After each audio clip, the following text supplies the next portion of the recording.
Bismillahirrahmanirrahim. Assalamualaikum warahmatullahi wabarakatuh. Waalaikumsalam warahmatullahi wabarakatuh. Bismillah. Aslu. Alhamdulillah. Cakap. Lillahi rabbil alamin. Wa bihi nasta'inu ala umuri dunya waddin. Assalatu wassalamu ala asyrafil anbiya'i wal mursalin wa ala alihi wa sahbihi ajma'in. Amma ba'd. Rabbi israh li sadri wa yassir li amri wa hlul 'uqdatam min lisani yafqahu qawli. Ya Fattah, Ya Alim, Ya Razzaq, Ya Karim, iftah lana futuhal arifin, alhamdulillahi Rabbil Alamin. Udah pas belum? Pas. Bismillah, Alhamdulillah, Allahumma salli ala Sayyidina Muhammad wa ala ali Sayyidina Muhammad, kama sallaita ala Sayyidina Ibrahim wa ala ali Sayyidina Ibrahim, wa barik ala Sayyidina Muhammad wa ala ali Sayyidina Muhammad, kama barakta ala Sayyidina Ibrahim wa ala ali Sayyidina Ibrahim fil alamin hamidun majid. Alhamdulillah, pertama-tama marilah kita panjatkan puji syukur kehadirat Allah Subhanahu wa taala yang telah melimpahkan nikmatnya kepada kita sehingga kita mesti diberikan kemudahan untuk beribadah, beramal soleh dan insya Allah dalam selalu dalam lindungan Allah Subhanahu wa taala. Amin amin ya rabbal alamin. Salawat serta salam Amin. semoga selalu tercurahkan kepada junjungan kita Nabi Agung Nabi Muhammad Sallallahu Alaihi Wasallam, pada keluarga Allahumma sholli wa sallim alaihi. sahabatnya, dan semoga kita selaku umatnya diberikan kemudahan untuk mendapatkan syafaat melalui beliau kelak. Amin amin ya rabbal alamin. Amin. Alhamdulillah, kita bisa berjumpa lagi dalam kajian rutin Rumah Hijrah Yayasan Al-Qalam Kota Cirebon. Kita buka kajian kita pada malam hari ini dan bersama-sama membaca basmalah.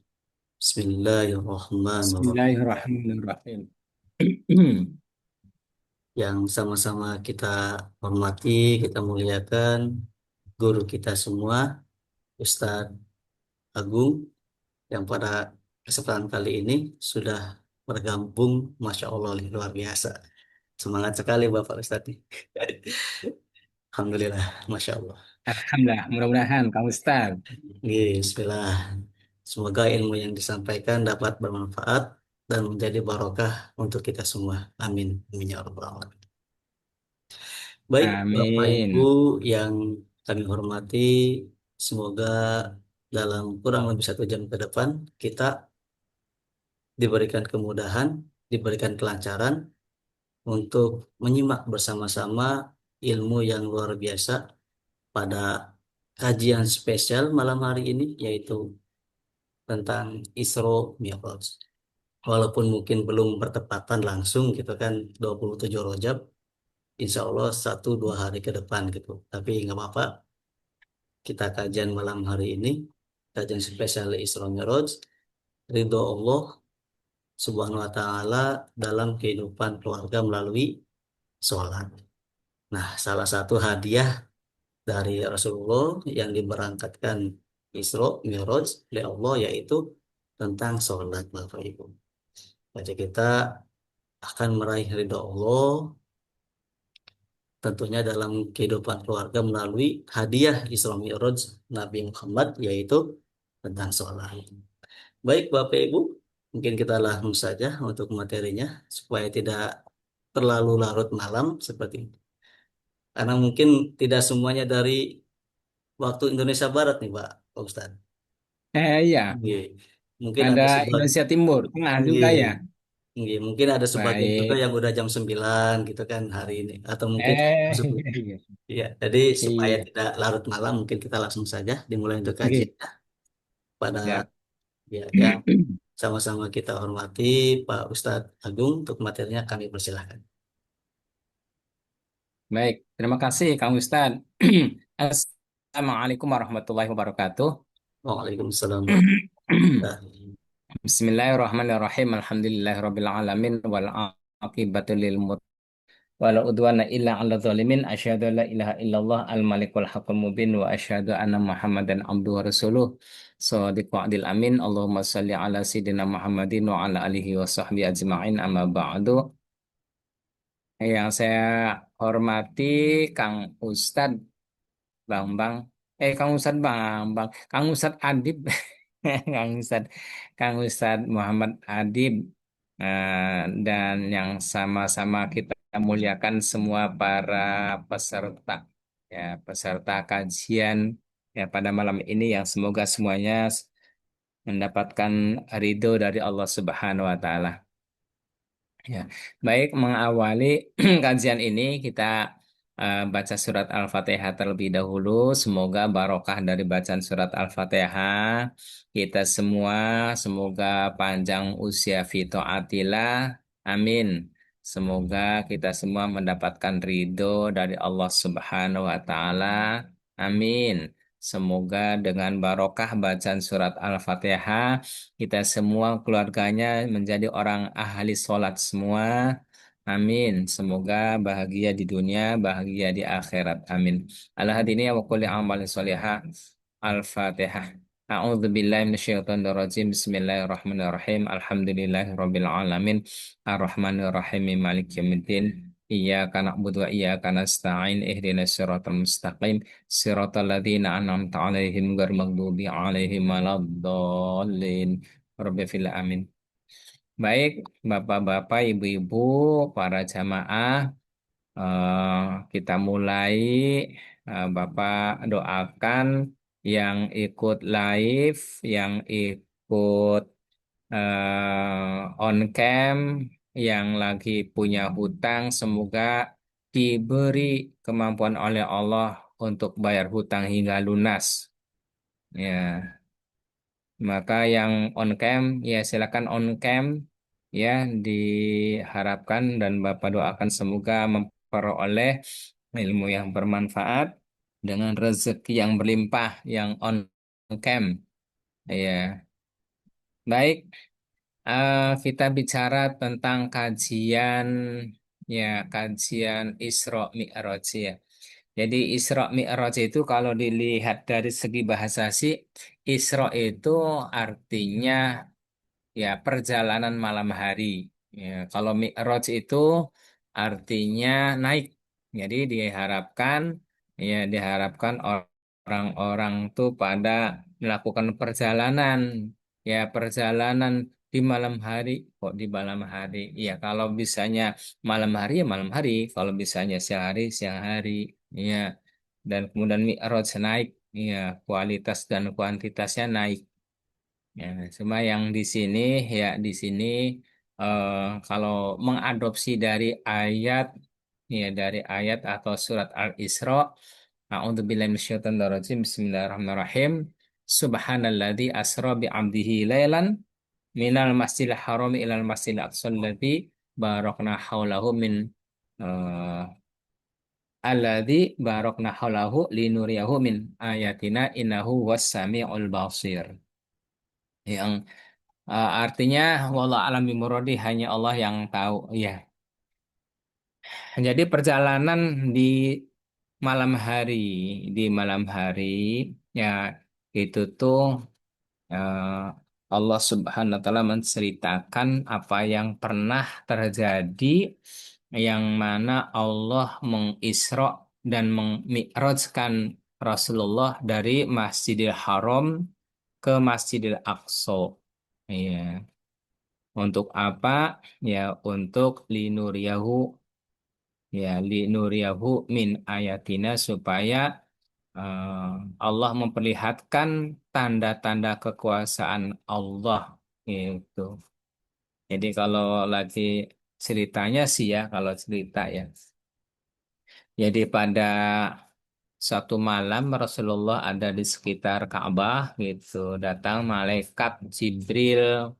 Nah, itu tuh ya dari dari pengalaman Kanjeng Nabi, baginda Nabi yang ditinggalkan oleh ya oleh istri yang tercintanya Sayyidatuna Khadijah dan juga pamannya Abu Thalib. Yang kedua insan tersebut sangat-sangat maksimal membantu dakwah Nabi, perjuangan Nabi dalam menyebarkan Islam. Dalam tahun yang sama, ya, dalam tahun yang sama Rasulullah ya kehilangan kehilangan dua orang yang sangat berperan. Ya, jadi Rasul itu sedih gitu. Rasul sedih, akhirnya ya di sua- suatu hari, suatu malam berada di sekitar Makkah, datang malaikat Jibril, kemudian membawa Rasulullah untuk dioperasi dulu, dibersihkan dulu, ya, dioperasi, dibuangi sifat-sifat buruknya. Ya, sifat-sifat buruk ada suudzon, sifat-sifat buruk ada ketidakjujuran, sifat-sifat buruk, ada kebohongan. Ternyata di operasi baginda Rasul di black gitu, dioperasi, dibedah dadanya gitu, ternyata bersih. Ya, setelah bersih, kenapa ya dibedah gitu? Kenapa dibersihkan? Kenapa dioperasi? Yaitu karena apa? Karena mau menghadap Allah Subhanahu wa taala. Jadi hatinya harus bersih, harus ikhlas, harus bersih dari segala kekurangan. Setelah selesai, baginda Nabi dibawa dari Mekah gitu, dari Mekah Masjidil Haram dibawa ke Masjidil Aqsa yang ada di Palestina. Yang kalau sekarang kita kenal Palestina gitu, ada di Gaza yang dibantai oleh orang-orang Bani Israel, orang-orang Israel gitu. Nah, sampai ke Masjidil Aqsa di sana, kemudian Rasulullah diangkat naik ke langit pertama, ya dinaikkan, ya langit kedua, langit ketiga sampai ke Sidratil Muntaha, sampai ke Sidratil Muntaha, ya kemudian Rasulullah dipersilakan naik lagi ke Mustawa. Ya, Sayyidah, Sayyidah, Sayyid, Sayyidina Jibril gitu, Malaikat Jibril sampai ke Sidratil Muntaha saja. Kemudian Nabi Muhammad dipersilakan untuk naik lagi ke Mustawa. Di sana, ya, di sana Rasulullah berhadapan langsung dengan Sang Khalik, yakni Allah Subhanahu wa Ta'ala. Nah, ini cerita ya, cerita ya, cerita. Ketika Nabi Muhammad dimi'rajkan, dipertemukan. Ini urusannya urusan semuanya baginda Nabi mah terima beres saja karena semuanya kehendak Allah Ta'ala. Ya, dan diisrokan dan dimi'rajkan ya Nabi Muhammad, eh, jasadnya dan ruhnya gitu. Itulah makanya ini merupakan suatu keajaiban, ya, keajaiban di luar kebiasaan. Makanya kalimat yang awalnya itu ada satu tameng supaya tidak terbantahkan oleh ya orang-orang yang tidak senang dengan Islam gitu. Kalimatnya apa? Subhanalladzi maha suci Allah. Artinya maha suci Allah itu Allah bersih dari kekurangan-kekurangan gitu. Jadi jangankan mengisra dan memi'rajkan baginda Nabi, lebih daripada itu juga sangat kuasa. Termasuk termasuk melahirkan ya melahirkan Sayyidina Maryam, Sayyidatina Maryam. Kita kalau ngomong Sayyidina itu karena penghormatan gitu. Kenapa? Karena Pak RT aja dipanggil Pak RT, ya tidak namanya saja. Kalau RW ya ada Pak RW-nya, ya enggak, Kang Adib. Enggak langsung namanya saja ya.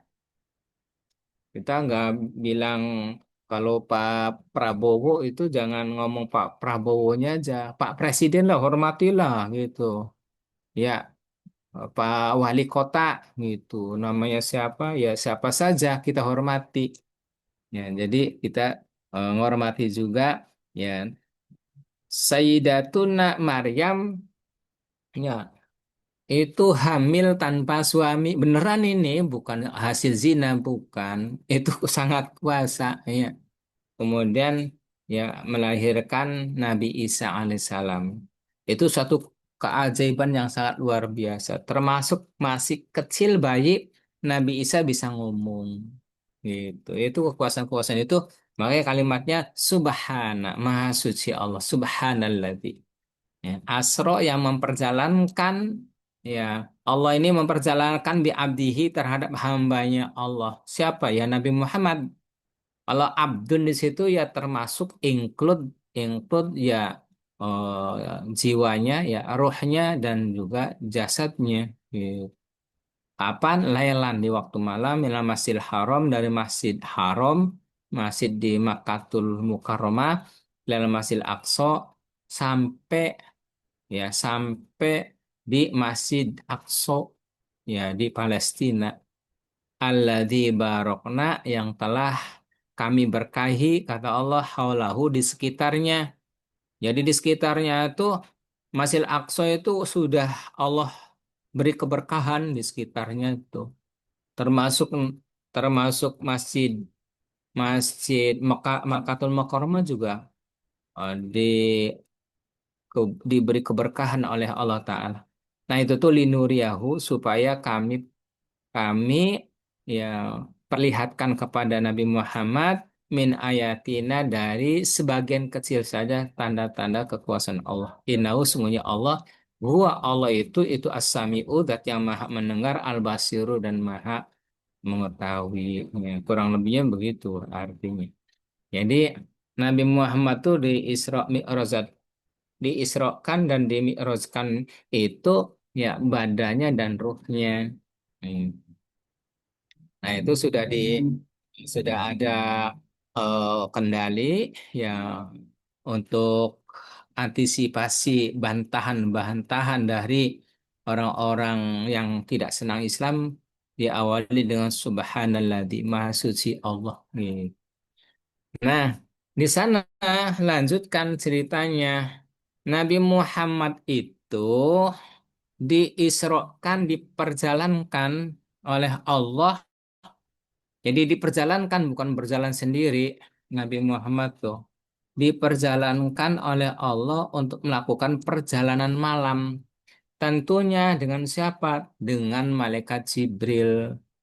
Maka dalam riwayat yang sahih, ya malaikat Jibril menjadi guide, menjadi pendamping dari Nabi Muhammad yang sedang diisrokan gitu.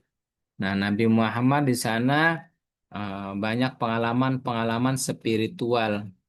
Jadi kalau logikanya, jadi gini Kang Adibnya, dari dulu, sekarang dan yang akan datang juga akan terjadi orang-orang yang ya semakin percaya, semakin kuat iman Islamnya dengan sababiyah memperhatikan, mengkaji, mendiskusikan Isra Mi'raj kok. Ada yang tetap saja ya kayak gitu-gitu saja kualitas iman Islam seseorang dan ada juga semakin merosot karena di luar logika kejadiannya gitu. Hmm. Nah, itu terjadi untuk yang yang waktu-waktu yang lalu, sekarang dan yang akan datang. Ya, mudah-mudahan kita sih menjadi orang yang semakin kuat iman Islamnya. Ya, jadi perjalanan spiritual ya ini kenapa ya waktunya itu sangat sebentar sekali gitu. Hanya sebagian malam saja. Perlu diketahui ya bahwa kehidupan di dunia yang sehari semalam 24 jam tuh nanti di kehidupan di akhirat itu tuh sebanding dengan 1.000 tahun. Apa ada ayatnya? Ada dalam Al-Quran sehari saja gitu. Jadi makanya kalau orang menghitung-hitung kehidupan di akhirat dengan kehidupan di dunia itu kalau saja usianya 80 tahun itu udah tua tuh.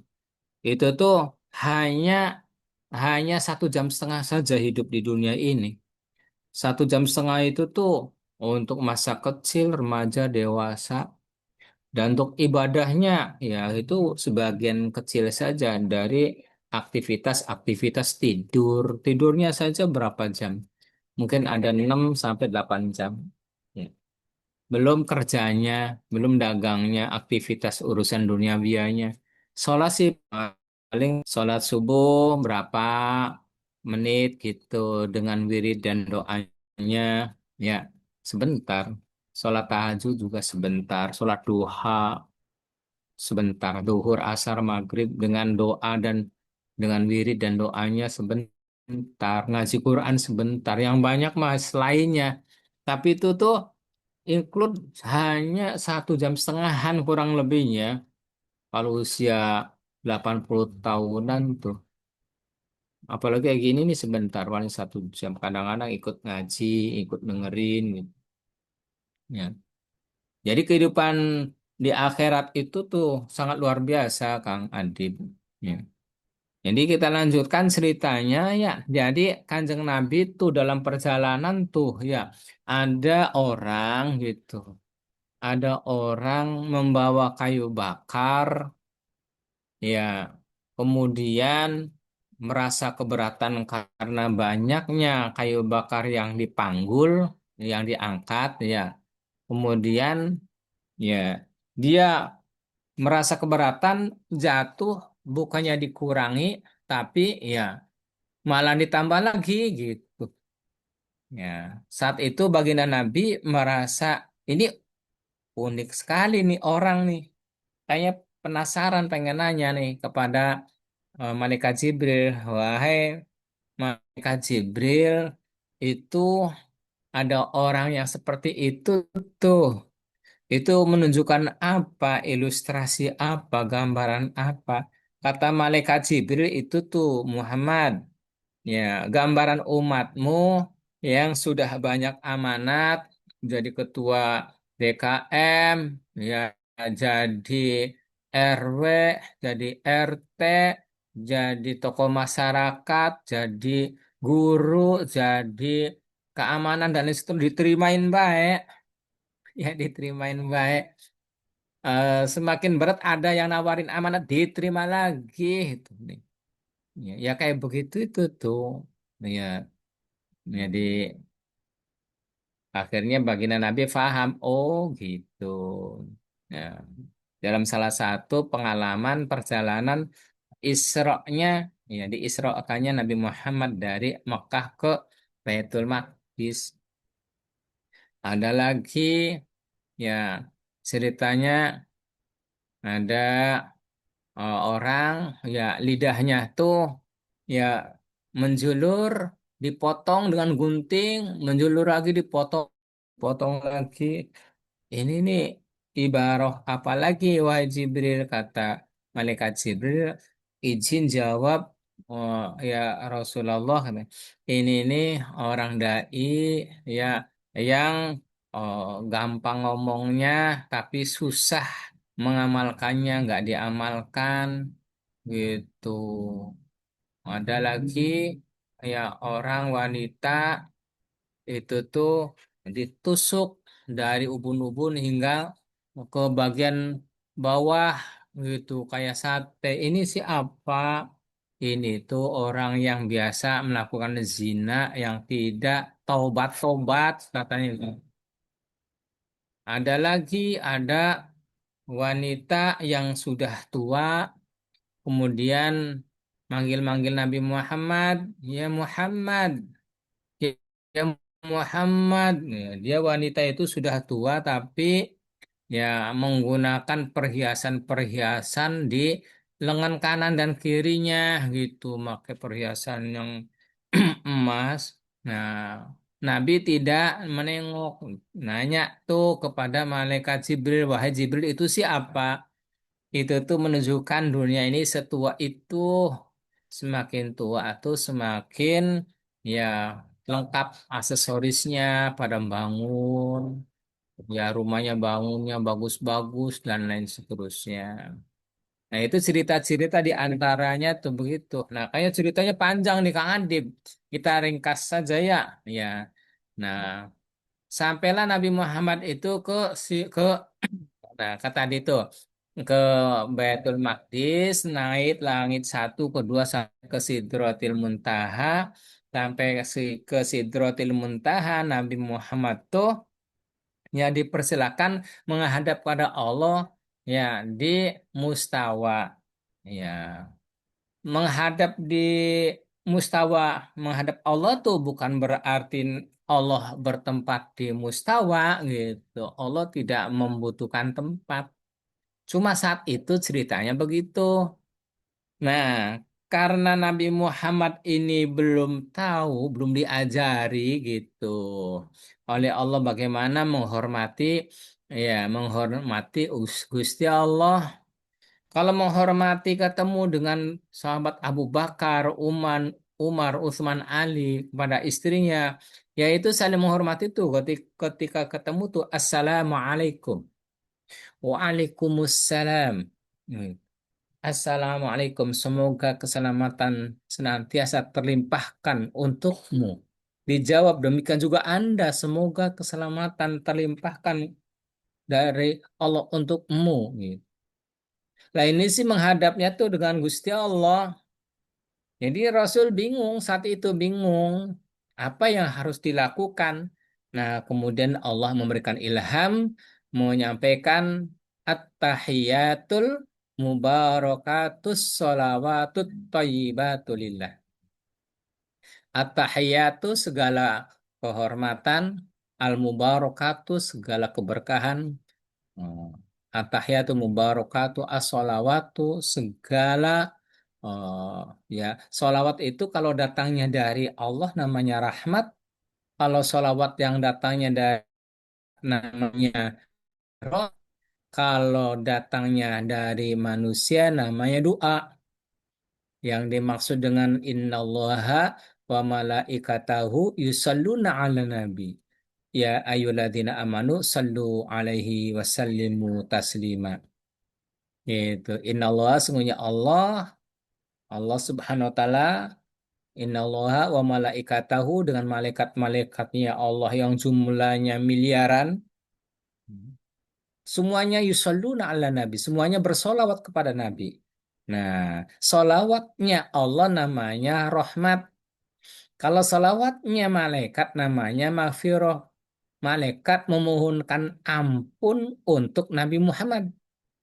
Kemudian Allah merintahkan ya ayyuhalladzina amanu wahai orang-orang yang beriman sallu alaihi wasallimu taslima.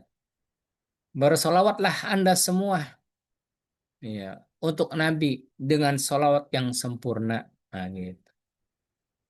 Nah, kembali ke cerita yang Nabi Muhammad menyampaikan ya penghormatan kepada Allah at-tahiyatul mubarakatu as-salawatu at-thayyibatu dan segala macam kebaikan itu lillahi milik Allah. Itu disampaikan dari Nabi Muhammad kepada Allah Ta'ala. Allah hanya menjawab ya. Nah, tadi at-tahiyatu mubarakatu salawatu thayyibatulillah. Assalamu alayka. Assalamu alayka ayuhan nabiyyu wa rahmatullahi wa barakatuh. Assalamu alayka. Semoga keselamatan di dunia dan di akhirat terlimpahkan kepadamu. Assalamu alayka. Ayuhan nabi, wahai nabi. Tuh. Allah saja, Allah saja memanggil Nabi Muhammad tuh ayuhan nabi. Ayuhan nabi itu status Muhammad itu jadi nabi gitu. Maka kita pun ya dengan riwayat seperti ini tuh kita harus menghormatilah kepada orang yang lagi menjabat. Jadi RT, Pak RT, jadi RW, Pak RW, jadi eh, Pak Lurah ya panggillah Pak Lurah walaupun ya teman sendiri hormati. Kalau jadi kiai panggillah kiai, iya walaupun adik sendiri dihormati. Ya. Sebagaimana Allah juga menghormati Nabi Muhammad sebagai nabi. Ya, ayuhan nabi gitu. Wa rahmatullahi dan rahmat Allah wa barakatuh dan keberkahan Allah.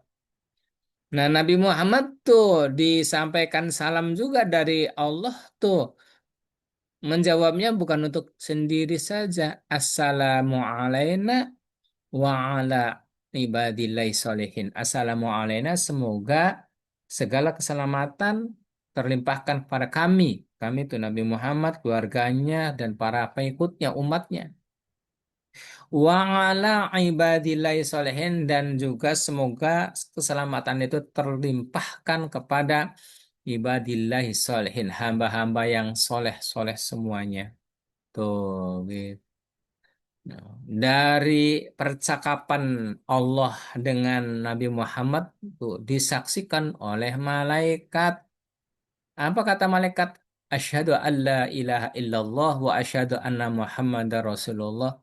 Allahumma salli ala Sayyidina Muhammad wa ala ali Sayyidina Muhammad. Tuh, gitu. Sampai selesai, innaka hamidum majid. Assalamualaikum warahmatullah. Tengok kanan tuh, tengok kanan. Assalamualaikum warahmatullah. Tengok kiri. Apa filosofinya? Ada filosofinya itu Kang Muhammad, Kang Adib, Kang Ustad.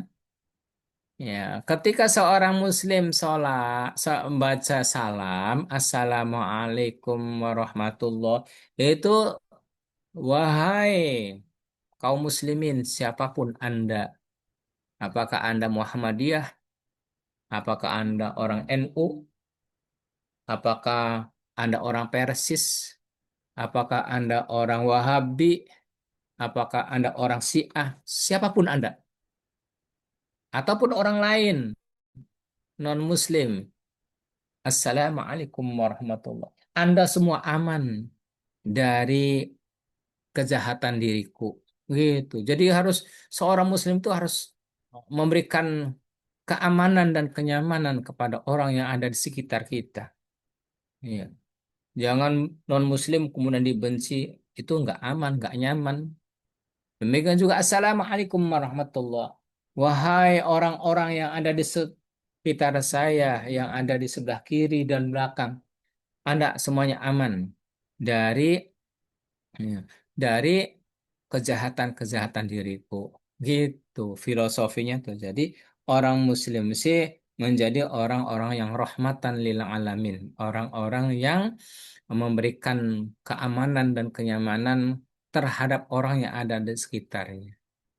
Gitu. Nah, di sana Nabi Muhammad SAW itu diberi tugas, diberi kewajiban untuk melaksanakan sholat 50 waktu. Wah, Nabi seneng, Nabi seneng. Cuma satu sisi Nabi memiliki rasa khawatir kalau umatnya ini nggak bisa melaksanakan sholat 50 waktu. Nah, ketika Rasulullah turun ya ke langit yang di bawahnya, ketemulah dengan malaikat, dengan Nabi Musa. Ketemu, setelah ketemu redaksi bebasnya ente, wahai Sayyidul Mursalin, dapat apa dari Gusti Allah? Dapat sholat. Berapa sholat? 50 waktu. Waduh, waduh, waduh, waduh.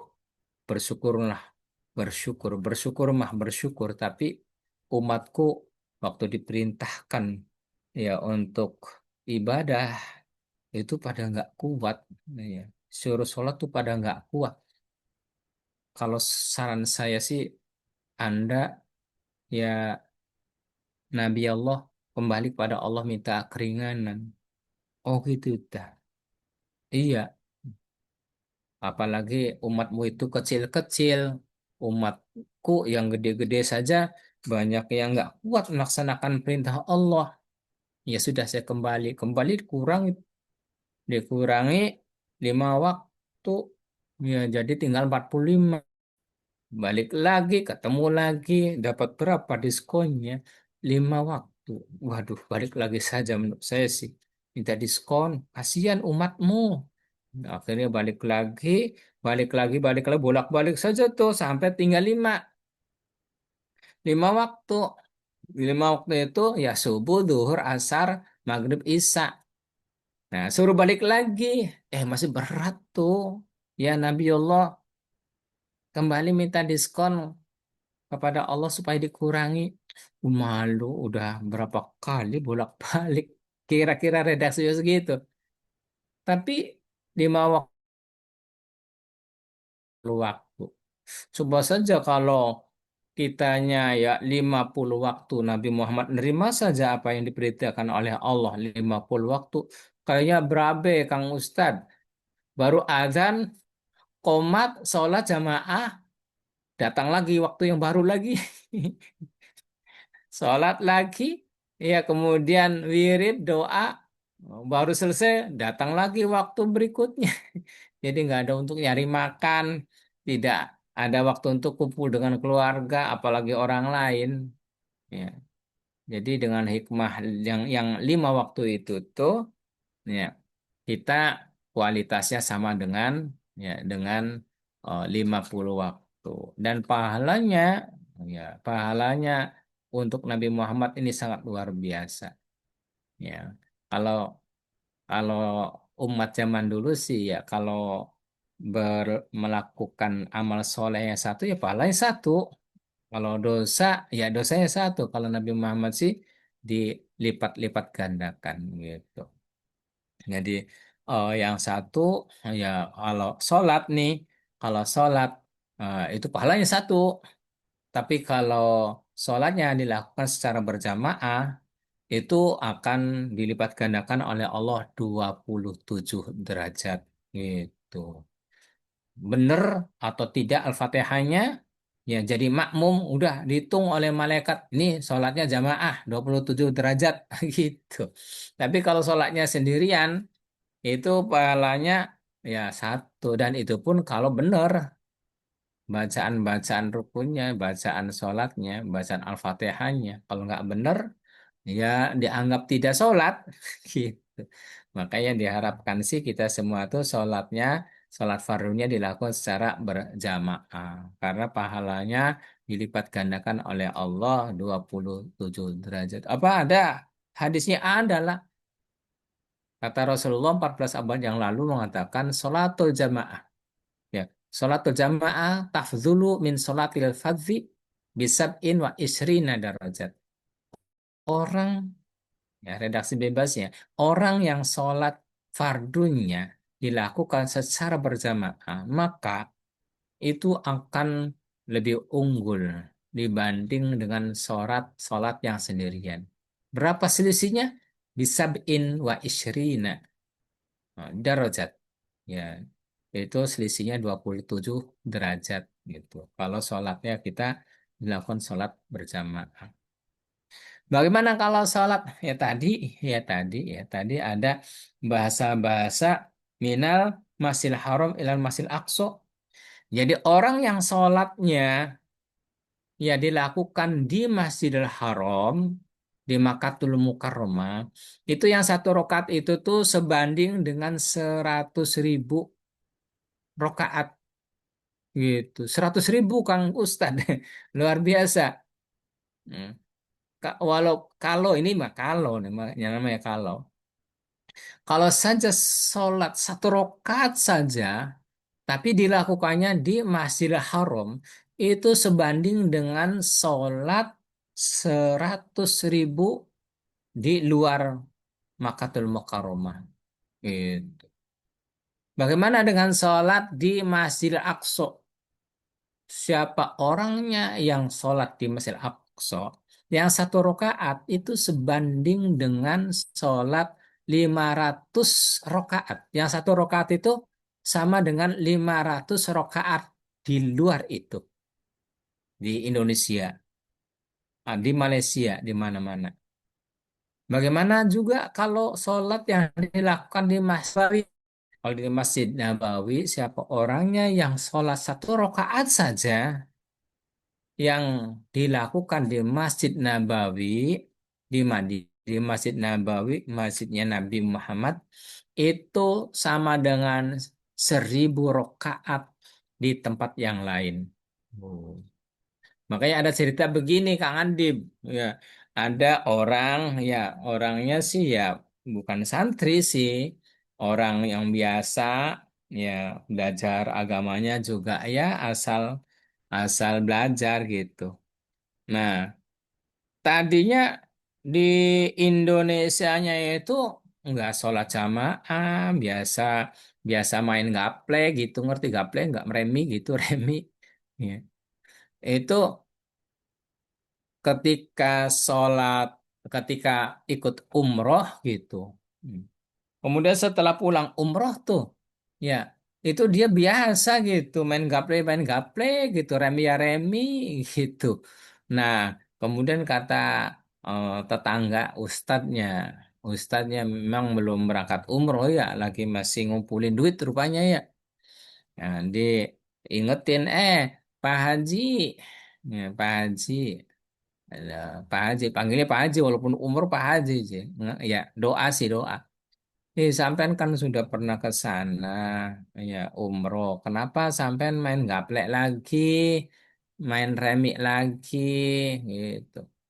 Lah, Ustadz, saya tuh masih susuk katanya, masih susuk. Apa susuk apa? Masih lebih. Pahala saya tuh masih lebih. Lah kenapa bisa begitu? Ya, nih kata Ustadz sebelah sana nih Pak Ustadz. Orang sholat 1 rakaat saja itu sama dengan 100.000 rakaat di tempat di sini Pak Ustadz. Nah, saya di sana kalau sholat jamaah, Pak Ustadz. Jadi saya itu masih banyak, masih ada susuk. Jadi ya nggak apa-apa lah kayak gini, yang hobi saya begini, jangan kayak gitu. Ya lu sampean sih belum umroh sih Ustadz. Coba nanya deh, oh sampean umroh terus nanya ke Ustadz yang lain. Sekali-kali Ustadz dan Ustadz tuh sharing gitu, diskusi, katanya gitu, Kang.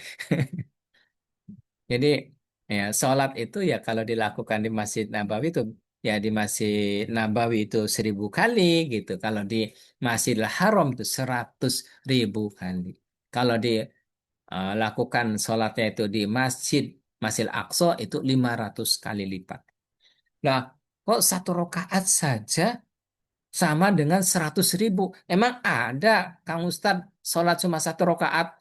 Ada. Kenapa nggak ada? Ada sholat apa? Sholat witir paket hemat. Jadi witir itu ada paket hemat Kang Ustadz. Ya ada paket hemat sholat witir itu 1 rakaat. Ya boleh juga 3 rakaat. Ya boleh 5 rakaat. Boleh 7 rakaat. Sholat witir itu gitu Kang Ustadz. Jadi Bapak Ibu sekalian, ya, intinya sih bahwa di Isra dan di Mi'rajkannya Rasulullah ya dari Masjidil Haram ke Masjidil Aqsa, kemudian naik ke langit pertama, kedua, sampai ke 7, sampai ke Sidratil Muntaha hingga ke Mustawa, itu hasilnya adalah sholat. Oleh karena itu, sholat menjadi sangat penting untuk kita sebagai umat Rasulullah Shallallahu Alaihi Wasallam. Maka dalam salah satu hadis Nabi, ya kurang lebihnya begini. Awaluma yuhasabu bi al-abdu yaumal qiyamah as-salat. Yang pertama kali, amalan-amalan seorang hamba dihisab itu yang pertama itu adalah salatnya.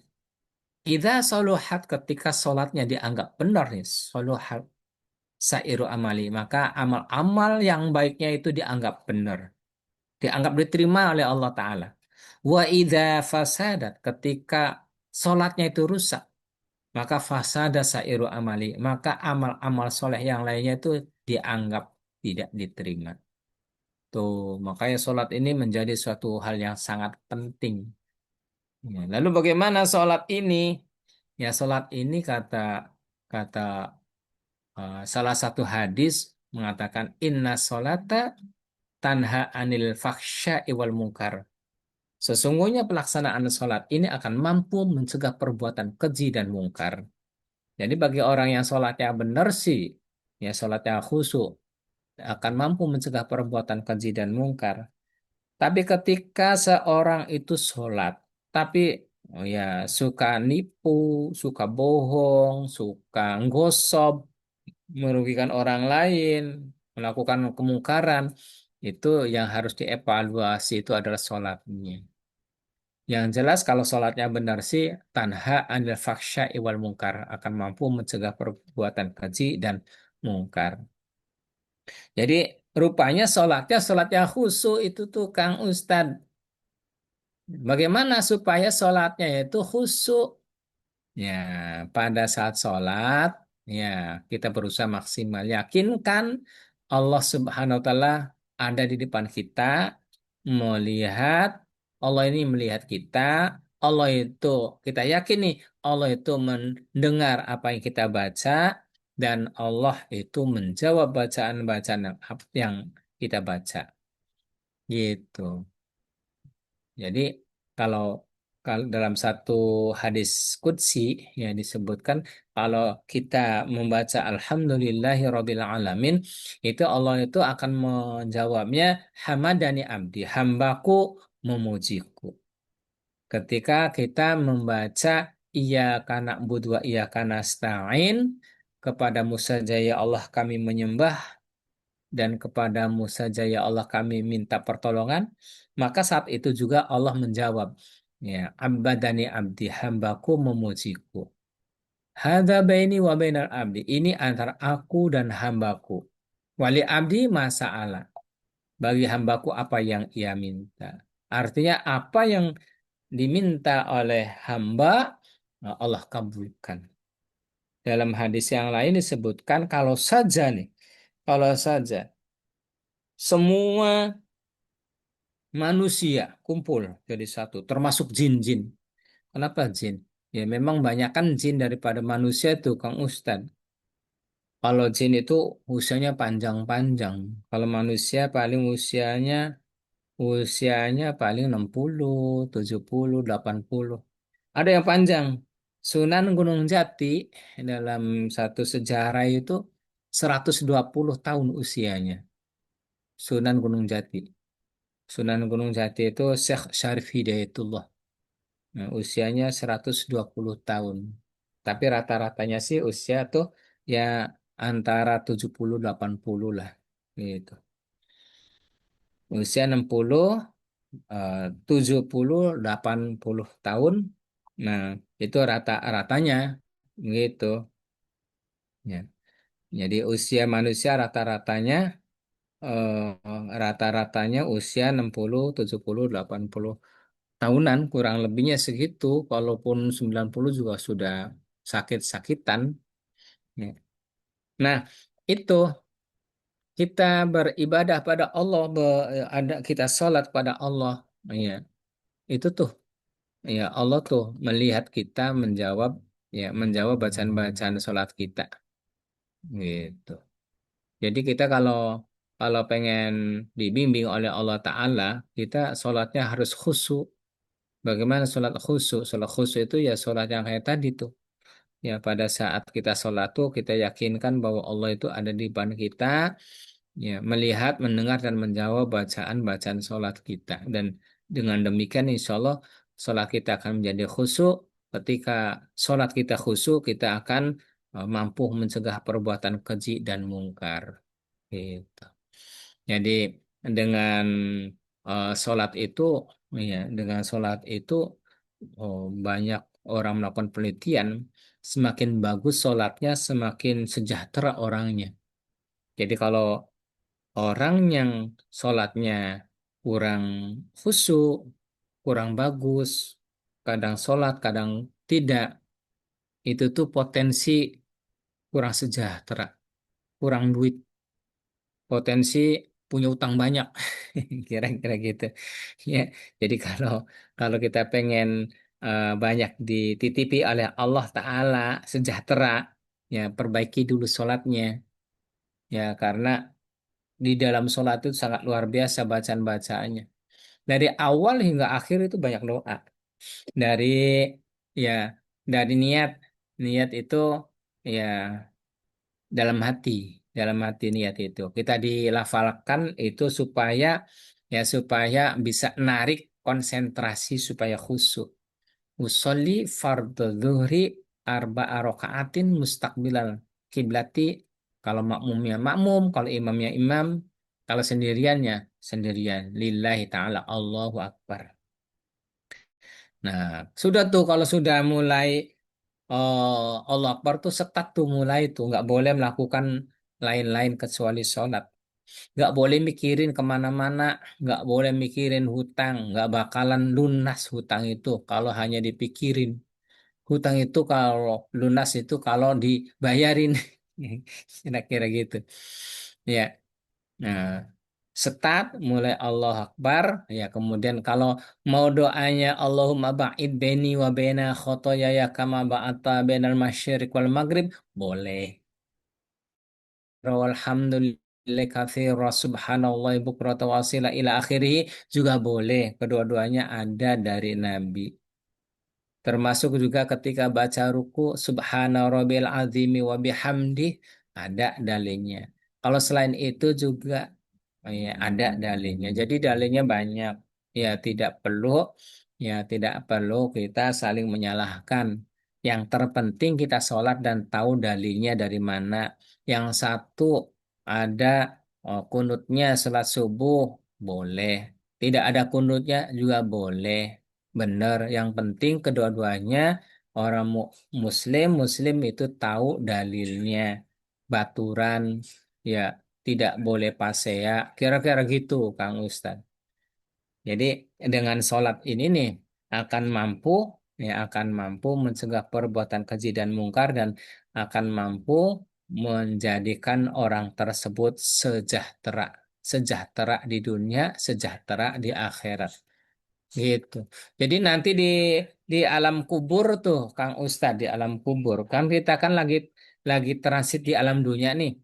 Kan manusia itu awal-awalnya ada di alam arwah gitu. Dari alam arwah beralih pindah bermigrasi ke alam janin itu di alam janin tuh alam kandungan.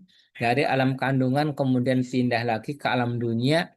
Ya, dari alam dunia nanti kita semua mati, meninggal, habis kontrak dengan Allah, nanti kita transit juga di alam kubur. Di alam kubur itu di alam barzakh. Ya.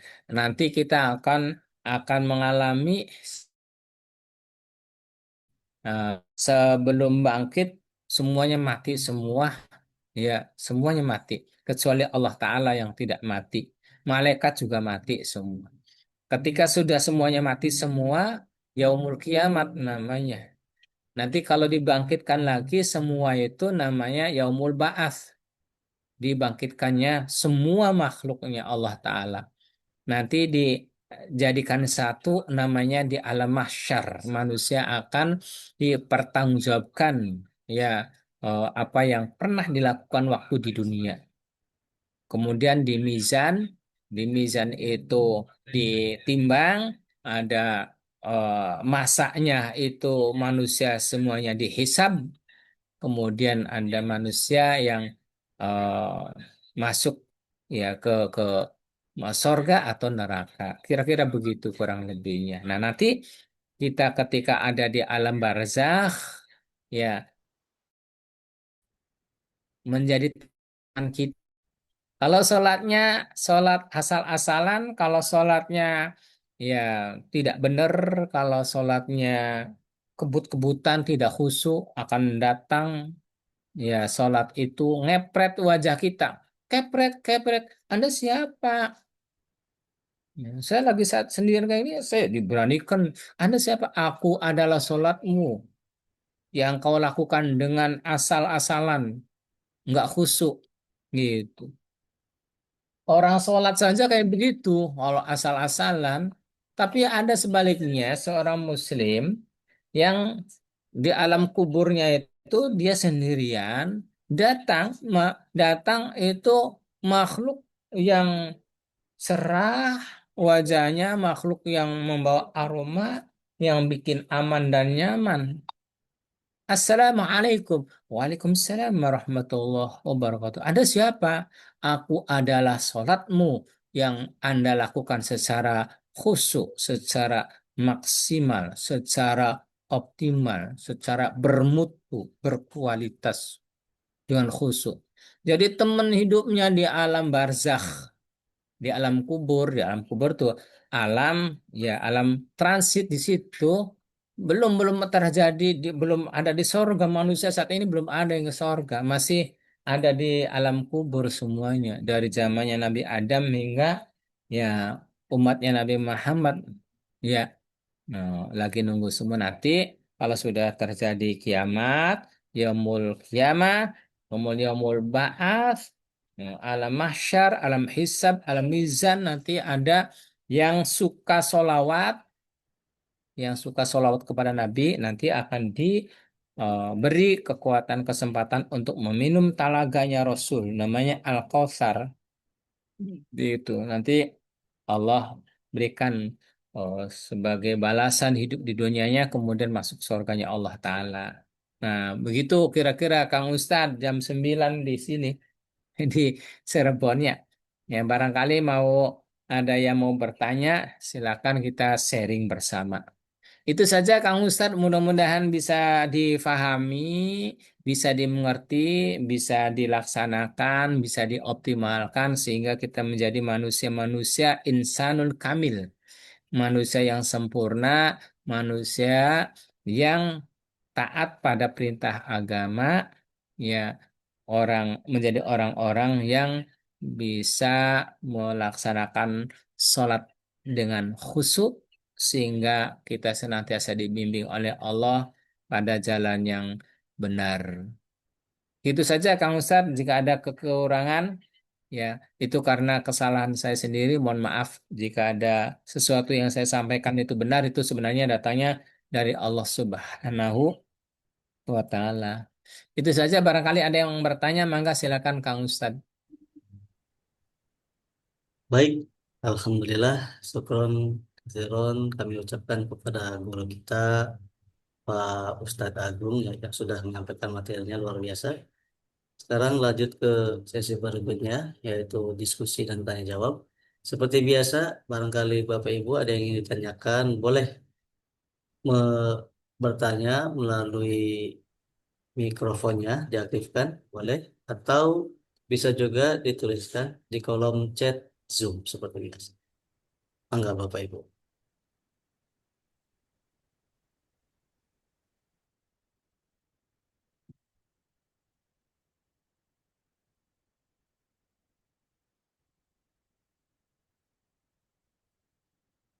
Kalau di Indonesia bagian timur mungkin sudah jam 10 ya Kang Ustadz ya.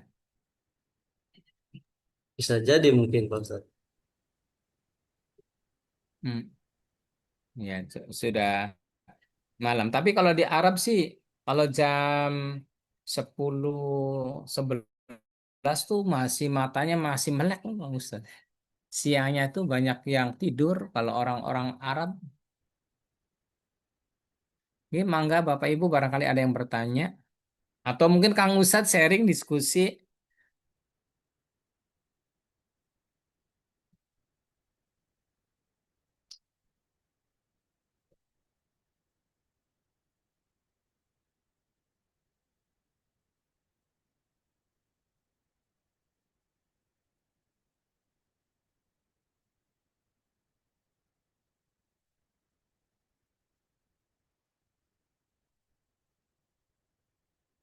Gini aja bonus Kang Ustadz. Kita sampai jam berapa Kang Ustadz?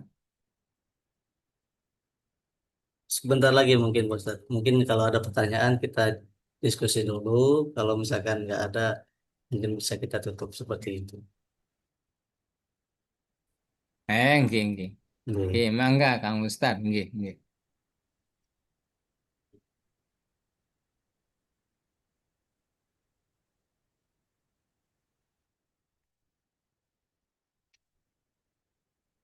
Kayaknya nggak ada yang nanya Kang Ustadz. Sudah paham.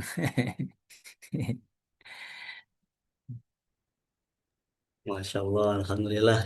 Misalkan sudah paham ya. Oh baik, ada chat masuk. Assalamualaikum warahmatullahi wabarakatuh. Waalaikumsalam warahmatullahi wabarakatuh.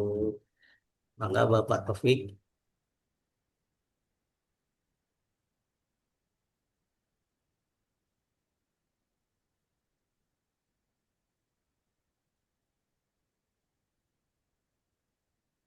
Boleh, barangkali mau bertanya langsung, mengaktifkan mikrofonnya.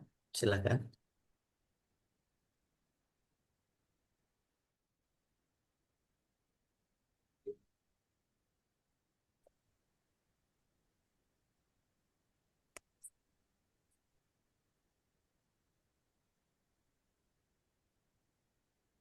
Halo, Assalamualaikum.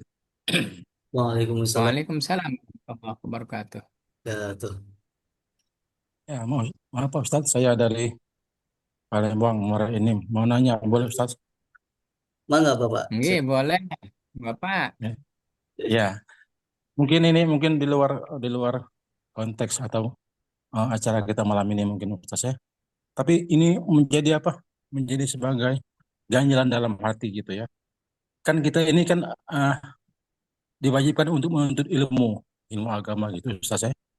Tapi ada saya baca eh, pendapat yang mengatakan bahwa ada orang yang menuntut ilmu untuk dunia. Nah, itu bagaimana caranya? Padahal kita untuk ilmu agama itu ya untuk akhirat lah kan gitu kan. Tapi ada juga orang yang dikatakan menuntut ilmu untuk dunia. Nah, akhirnya itu gitu riak gitu. Jadi mohon penjelasan Pak Ustadz. Demikian, terima kasih. Assalamualaikum warahmatullahi wabarakatuh. Waalaikumsalam warahmatullahi wabarakatuh. Nggih, pertanyaannya yang bagus. Gimana Kang Adib? Mau dijelaskan dulu Nggih, atau Sinyalnya kurang bagus, boleh, putus-putus Pak. nggih. suaranya. Nggih, boleh bisa langsung dijawab, Pak Ustaz. Sambil menunggu Nggih. pertanyaan yang berikutnya. Mangga. Nggih. Ditampung dulu ya Kang Ustadz, nggih. Mangga. Boleh langsung dijawab dulu, Pak Ustaz.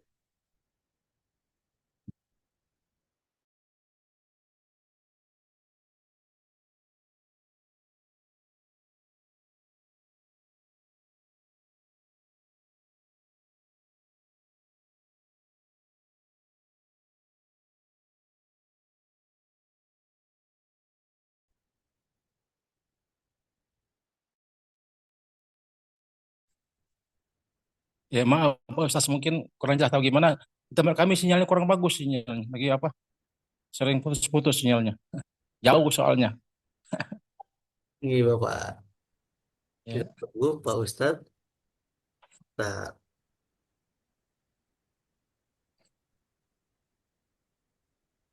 Nah, putus-putus suaranya tuh Pak Ustadz. nggih. Bismillah. Nggih. Nggih, boleh mungkin bisa langsung dijawab, Pak Ustaz. Ya, bagaimana Kang Ustadz mau dijawab? Nggih, boleh, Pak Ustaz. Mangga. Baik. Terima kasih Bapak Taufik Rahman. Jadi orang nuntut ilmu itu harus Bapak, ya, karena ada satu makalah apa itu dari Nabi atau dari Syekh Muhammad bin Idris Asy-Syafi'i. Itu kalimatnya man aradad dunya fa'alai bil ilmi. Wa man aradal akhirata fa'alai bil ilmi. Wa man aradahuma fa'alaihi bil ilmi. Kalau bahasa Indonesia sih redaksi bebas begini. Siapa orang yang pengen sukses dalam hal urusan duniawi ya, maka harus tahu ilmunya, harus cari, digali, di di bahas gitu atau upayakan untuk kita memperoleh ilmunya. Siapa orangnya yang pengen sukses dalam hal urusan duniawiya, maka harus tahu ilmunya, harus tahu strategi, harus tahu metodenya, gitu.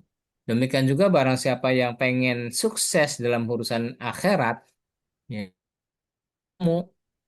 Siapa orang yang pengen sukses di dunia dan di akhirat, ya kedua-duanya wajib ya menguasai ilmunya, gitu. Ya, adapun misalkan ada orang mengatakan bahwa urusan duniawiyah itu harus ditempuh, ya memang sebelum meninggal dunia itu di dunia dulu. Cuma maksudnya ada hal-hal yang urusan duniawiyah, ada hal-hal yang urusan akhirat gitu. Urusan duniawi itu maksudnya bagaimana supaya kita menguasai media sosial barangkali. Bagaimana kita menguasai cara-cara menggambar, kita menggunakan Google Flow atau menggunakan eh, Gemini, Gemini Pro atau Grok atau ChatGPT atau lain-lainnya. Ya harus harus mengetahui itu. Kalau nggak tahu ya susah, Kang Kang Ustadz Pak Taufik. Jadi harus pakai ilmu. Nah, cuma kan bedanya begini. Ya, ada bedanya orang Muslim dan non-Muslim. Oh, kalau orang Muslim sih, ya dalam urusan duniawi itu niatnya itu supaya bisa ibadah pada Allah. Maksudnya gimana? Kita bagaimana kita menguasai ilmu urusan duniawi ya supaya memperoleh rezeki berupa materi, finansial, keuangan yang mana keuangan finansial itu akan ditukar untuk biaya hidup kita, untuk biaya makan, untuk beli kebutuhan-kebutuhan keseharian. Untuk apa? Untuk dikonsumsi supaya sehat. Kalau sudah sehat, kita bisa ibadah pada Allah Ta'ala gitu. Jadi diniatinya itu diniati urusan ukhrawiyah juga. Kita urusan duniawiya supaya bagaimana dagang, supaya laris, supaya banyak repeat ordernya, supaya apa? Supaya mendapatkan rezeki, supaya bisa hidup sejahtera, bisa berbagi, bisa zakat mal, bisa sedekah, bisa ibadah begitu. Beda dengan orang non-Muslim. Ya urusan duniawi ya urusan duniawi saja, nggak ada dikaitkan urusan akhirat, nggak ada kaitannya dengan ibadah. Bahkan mereka itu bisa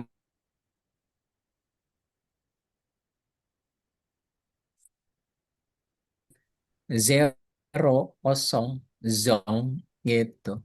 Dan mereka juga banyak mereka tidak memikirkan kehidupan akhirat, hidup di dunia saja. Makanya mereka tuh ada sebagian mereka gitu pasang tato sekujur badan, ya telinganya ditindik lebar, ya nggak ada kehidupan akhirat, nggak ada mikiran bagaimana kehidupan kita sejahtera di akhirat, nggak ada. Ya banyak orang yang begitu. Makanya kita hidup di mana? Kita hidup di lingkungan orang-orang Muslim. Ya, dia terus membaca, membaca dan membaca, belajar, bertanya, diskusi, sharing. Insya Allah akan sangat beda. Jadi urusan duniawi itu bisa dirangkapkan untuk urusan akhirat. Kita makan, kita minum, kita dagang, ya kita bisnis. Nah itu tuh kalau dilibatkan saya berusahanya itu supaya memperoleh rezeki yang halal, supaya bisa sejahtera, supaya bisa berbagi, bisa ibadah. Nah itu urusan duniawiyah dilibatkan dengan urusan ukhrawiyah. Lir ibarat orang nanam padi, ya orang nanam padi, ya harapannya ya harapan itu memperoleh panen. Nah itu pasti pasti ada rumputnya, rumputnya ada gitu. Ya, tapi kalau kita nanamnya nanam rumput, nggak akan tumbuh padi. Kira-kira begitu. Jadi kalau kita urusan duniawi ya ini, ya kita eh, ada niat untuk urusan ukhrawiyah juga, itu kedua-duanya dapat, duniawianya dapat, keuntungannya dapat, keilmuannya dapat, rezekinya dapat, pahalanya juga dapat. Tapi kalau kita nanamnya nanam rumput, ya tidak akan ada memperoleh padi yang tumbuh. Urusan duniawi saja, nggak ada urusan akhiratnya, nggak diniati untuk supaya bisa ibadah pada Allah, ya hanya dunia saja. Bahkan orang-orang non-Muslim ini, ya, duitnya itu banyak-banyak. Itu mah istidraj, penyungkun bahasa Jawa, penyungkun kayak ibarat kita mancing, ikan sudah kekait dengan kail kita, ya sudah, Anda ikan mau bagaimana? Silakan mau dibawa tarik ke bawah laut, mau ke kanan, kiri, depan, belakang terserah. Tapi suatu saat akan aku cuak angkat dan kemudian kita bakar ikan itu, yaitu neraka. Iya, gitu Bapak ya. Mudah-mudahan bisa difahami ya Pak. Iya, iya. Ya, Ustaz, mungkin nambah dikit Ustaz boleh Ustaz? Nambah dikit boleh? Nambah pertanyaan Enggak, boleh? Kang Adib, boleh enggak Kang Adib? Iya, boleh dikit Pak Ustadz. Sebelum tutup. Boleh. Ya. Gini Pak Ustaz, Adib, enggak. kan saya kan ikut ke majelis gitu, sering majelis seminggu sekali gitu kan. Namanya majelis Ya. Mahabatul Rasul. Nah, saya takut di dalam hati saya tuh seolah saya ini mencari ilmu akhirat tapi untuk dunia, kepentingan dunia misalnya pengen terkenal atau diakui orang alim gitu. Nah, bagaimana caranya triknya supaya saya itu jangan terbersih dalam hati bahwa saya itu mencari menuntut ilmu akhirat tapi bukan untuk kepentingan dunia gitu Ustaz. Demikian. Hmm. Terima kasih. Iya. Iya. Bagaimana Kang Adib? Mau ditampung apa langsung dijawab? Boleh, mungkin langsung dijawab Pak Ustadz. Ya, baik. Terima kasih Pak Taufik. Ya, jadi semuanya itu perlu ada latihan-latihan, Bapak. Ya, pertama-pertama mau boleh-boleh saja. Nanti kita secara periodik, secara bertahap, ya harus diperbaiki.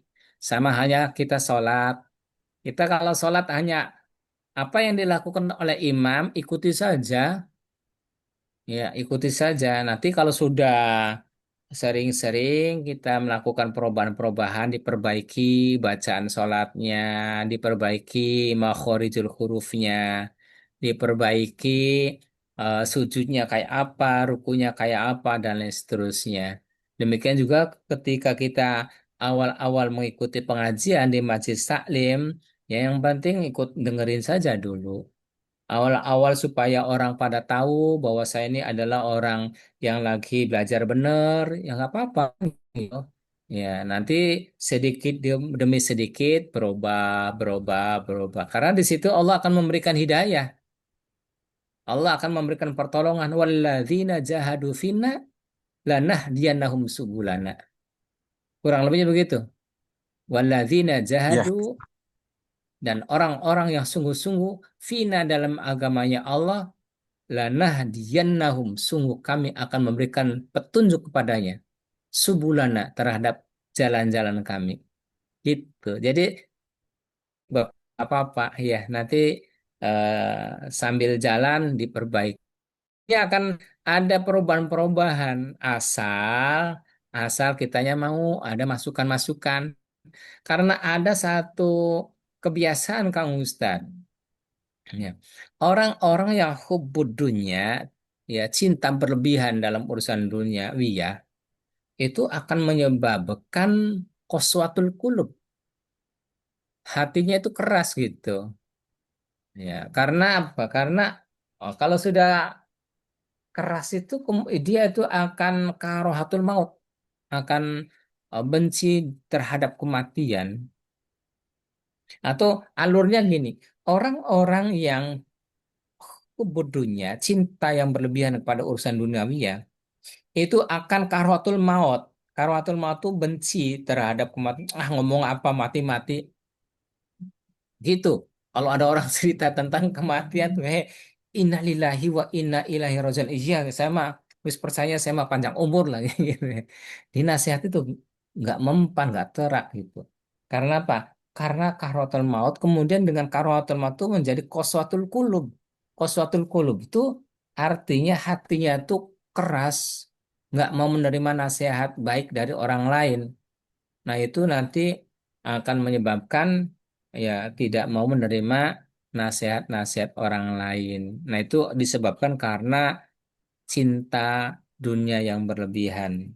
Tapi mudah-mudahan kita yang di sini semuanya orang-orang yang lagi pengen mendapatkan ridho dari Allah Subhanahu wa taala, ya. amin. Melakukan Masya Allah. Masya Allah. perubahan-perubahan.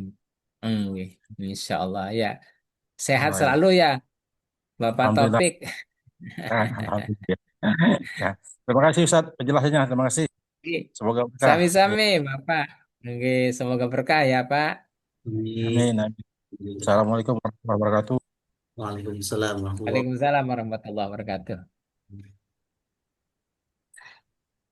Baik, Alhamdulillah, Masya Allah luar biasa ya. Semoga ilmu-ilmu yang kita dapatkan pada malam hari ini Amin. menjadi kebaikan, pertolongan kebaikan bagi kita. Amin, amin ya rabbal alamin. Amin. Amin. Bismillah, mungkin karena sudah lumayan larut malam, kita cukupkan untuk kajian kita pada malam hari ini. Insya Allah, barangkali ada pertanyaan lagi, nanti kita akan coba bahas di pertemuan yang akan datang. Seperti itu. Oke, Sebelum oke, menutup, Kang Ustad. sebelum menutup, barangkali dari Pak Ustadz ingin menyampaikan sebagai closing statement, dipersilakan Pak Ustadz. Baik, intinya Bapak Ibu sekalian, kita dengan momentum bulannya bulan di Isra-kannya Rasulullah, di Mi'rajkannya Rasulullah, kita semua untuk belajar lagi untuk bagaimana tentang sholat, bagaimana dengan cerita-cerita yang pernah diriwayatkan oleh baginda Nabi kepada sahabatnya hingga kita sekalian untuk menjadi manusia-manusia yang diridhoi oleh Allah Subhanahu wa taala sehingga keluarga kita semuanya orang yang taat pada perintah Allah untuk menjadi orang-orang yang diberi kekuatan kesempatan oleh Allah untuk melaksanakan sholatnya. Sholat ini imaduddin. Sholat ini adalah tiangnya agama. Waman akomaha, siapa orangnya yang menegakkan agama, fakot akomadin. Maka berarti dia menegakkan agama Islam. Agama Islam yang mana? Agama Islam yang ada pada dirinya. Waman taroka, siapa orangnya yang meninggalkan sholat, fakot hadamadin. Maka berarti dia menggugurkan atau menghancurkan agama Islam. Agama Islam yang di mana? Agama Islam yang ada pada dirinya. Sehingga kita harus melaksanakan sholat. Karena dengan sholat itu akan menjadikan kita hidup di dunia dan hidup di akhirat itu bahagia. Itu saja Kang Ustadz. Mohon maaf dan terima kasih. Ya.